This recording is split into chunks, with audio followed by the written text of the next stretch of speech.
யாக்கோபு கானானை நோக்கிய ட்ராவல் பண்ணும்போது நிறைய ஏஞ்சல்ஸ் வந்து அவரை சந்திக்க வராங்க.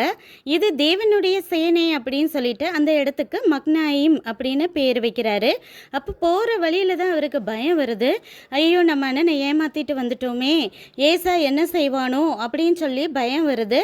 அப்போ கொஞ்சம் வேலையாட்களை அனுப்பி அவர் சொல்கிறாரு, உங்கள் தம்பி வந்து பின்னாடி தான் மனைவி பிள்ளைகளை கூப்பிட்டு வராரு, உங்கள் கண்களில் தயவு கிடைக்கணும்னு ஆசைப்படுறாரு அப்படின்னு சொல்லும் போது ஏசு சொல்கிறாரு, நான் 400 பேரோட வந்து அவனை பார்த்துக்கிறேன் அப்படின்னு சொல்கிறத இங்கே வந்து அந்த ஆட்கள் சொல்கிறாங்க. உடனே யாக்கோபுக்கு இன்னும் ரொம்ப பயம் வந்துடுது. அவன் வந்து எல்லாத்தையும் அழிச்சு போட்டுருவானே அப்படின்னு சொல்லிட்டு அவருடைய மனைவி பிள்ளைகள் எல்லாரையும் வந்துட்டு 2 பாட்டாக நிற்க சொல்கிறாரு. ஆடு மாடு வேலையாட்கள் எல்லாத்தையும் 2 பாட்டாக பிரித்து வைக்கிறாரு.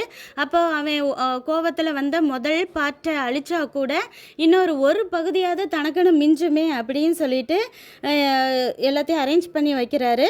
அப்போது